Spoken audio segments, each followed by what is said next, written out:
Hey guys, thank you so much for watching today's video. I am so excited to sit down and film my August favorites for you because it's been a couple of days since I've actually filmed. I want to say maybe a week, maybe longer. Last week was just crazy and we were out of town spending time in Boston just as like a little end of summer vacation, and we had so much fun. I did not realize that so many of you guys actually live in Boston, and I'm so jealous because it's such a beautiful city. I love when I get the chance to visit, which isn't too often, but we try to go at least like once or twice a year just to have like a weekend getaway and relax and hang out. And this time we went with my sister and her boyfriend, and we got a little Airbnb in the North End and ate way too much Italian food, and it was so much fun. So we had a great time. I hope that August has been amazing for you guys. Are you excited about September? Are you excited about the fall? I have so many videos planned for September. I was writing a list the other day and I don't even know when I'm going to get them all uploaded. I'm planning on uploading every night or most weeknights at 7 p.m. Eastern Standard Time, as long as my internet cooperates, because I've been having some issues with it. A lot of times it takes me like the entire night to upload a video,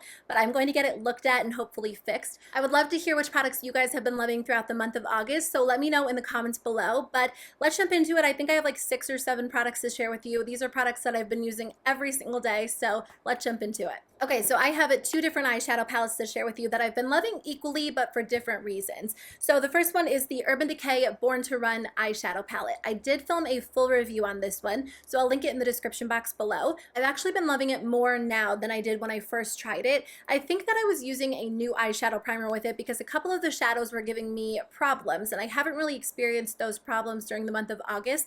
So I do want to say that it is better quality than I originally mentioned in my review, but I didn't realize it was a different eyeshadow primer that was kind of causing those problems. So the matte shadows are great. They're very blendable. The shimmers are gorgeous and pigmented and smooth, and I just enjoy the colors in this palette. When we went out of town, this was the only palette that I brought with me, which might not seem like anything too crazy to some of you, but I usually way overpack eyeshadows just because I like to have different options. But I find that this palette has a lot of different options in one palette. You can get a really natural, easy look, or you can do something a little bit more smoky and cool toned. Now, even if you're not traveling and you try to keep your eyeshadow palette collection a little bit more minimal, this actually might be a great option for you because you do get a lot of variation within one palette.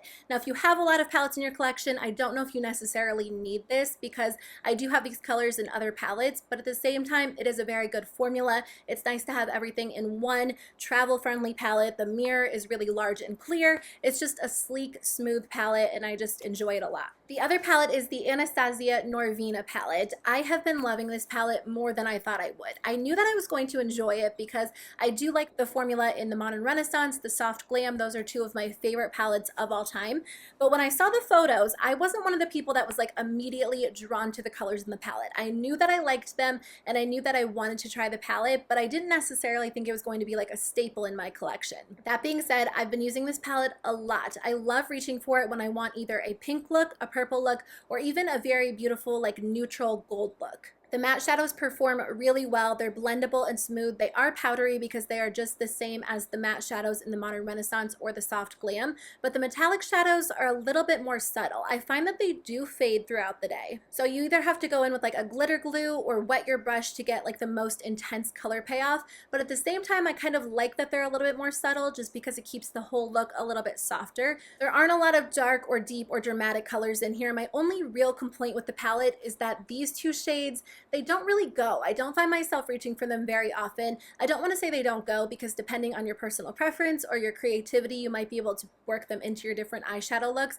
but in general, I just don't touch them, which is fine, but I kind of wish they included like a dark plum and I don't know, maybe like another mauve-y shade, just something a little bit different than those 2 shades on the end. But I think in general, you really have to love pinks and purples to get the most use out of this palette. Otherwise, I would probably save my money and go for like the Soft Glam or the Modern Renaissance, but honestly, this one might be at the top of my list out of the 3 of them.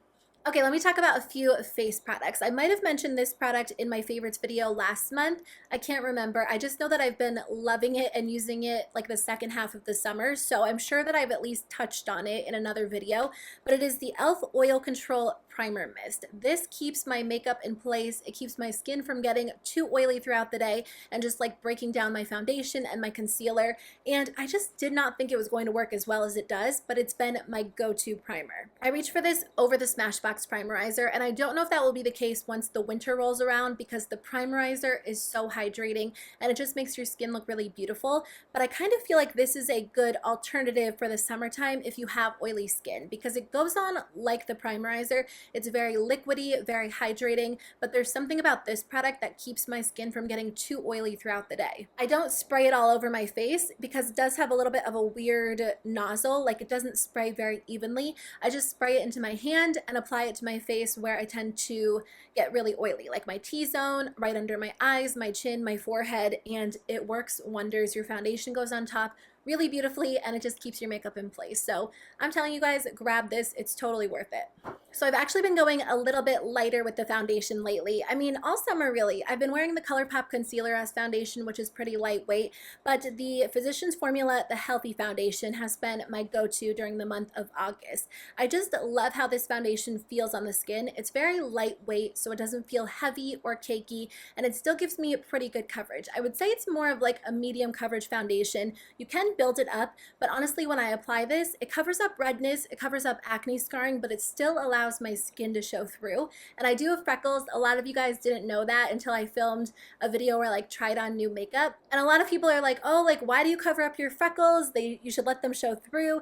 And I don't have an issue with freckles, but my skin gets so red. Like if I just press on my skin, it gets red. So I usually try to cover up that redness or just even my skin tone out. And in general, when I do that with any foundation or concealer, it covers up the freckles inevitably. But I do find that this foundation kind of allows my natural skin to show through while still evening out that redness. So I do enjoy it. It's very lightweight, very comfortable, very blendable, really easy to work with. There are two cons to this product for me. The first one is that it does have a very strong scent, which is pretty noticeable. And the second one is that it doesn't last all day. It lasts about 8 hours and then it starts breaking down and my skin starts looking a little bit oily throughout the day, which is fine. I think maybe during the fall and the winter it will last a little bit longer, but during like super hot summer days or really long days, I don't tend to reach for this product because I know that it will break down on me and not look so good after about 8 hours. Other than that, I really enjoy this product. I just think it's a beautiful foundation. It gives great like natural coverage. It looks really pretty. I wear the shade LW2 and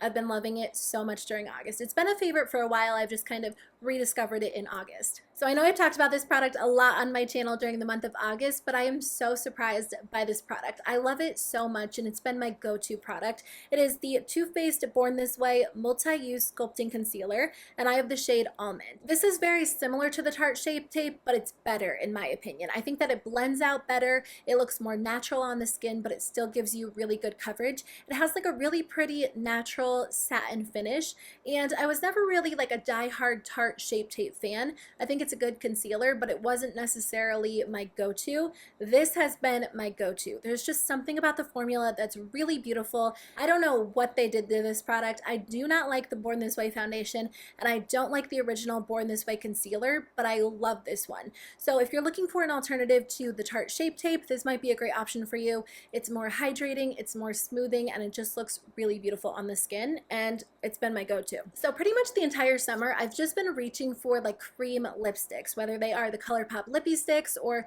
just really any traditional lipstick. I haven't been reaching for liquid lipsticks, and I do enjoy lip glosses, but honestly, my favorite lipsticks during the month of August have been these new Too Faced lipsticks. I don't think they're extremely new at this point. I know that they've been around for a while, but they're new to my collection, and I just love them. The colors are beautiful. The formula is the best. They're very hydrating, very smooth. They're buttery and pigmented, and they go on the lips so beautifully, and I just can't stop wearing them. They stay in place really well, and they're just comfortable and easy to use. My favorites have been the shades Skinny Dippin', which is more of like a traditional warm nude on my skin tone, and then also Overexposed, which is the most beautiful, like cool-toned mauve-y pink. And it stays in place well, it's creamy, it's easy to use, and I just can't get enough of this formula. The last product that I want to share with you guys is something that I've mentioned on my channel a lot, but you guys, it's limited edition, so if you haven't gotten your hands on it yet, I do recommend grabbing it if you like this product. So it is the Wet n Wild Color Icon Baked Blush in the shade Don't Flutter Yourself. I love this so much. I would wear it every single day if I could, and I guess technically I can. Nothing is stopping me other than the fact that I do like try to rotate out my blushes and try all of my products. This is an intensely shimmery blush, so if you prefer a matte blush or a blush with a very subtle sheen, this isn't going to be an option for you. But if you like an almost like highlighter blush hybrid, you are going to love this color. It's just beautiful. Whenever I wear it, I just love how my skin looks because my cheeks look glowy and healthy, and it's just so beautiful on the skin. It's limited edition, so if you can get your hands on it, I do recommend checking it out. They also have a darker shade, which is really beautiful, and then more of like a peachy gold shade. Okay guys, that is the end of my video. Thank you so much for watching. Make sure you let me know in the comments below which products you've been loving throughout the month of August so I can check them out if I haven't already, and I will see you guys tomorrow with a new video. Bye.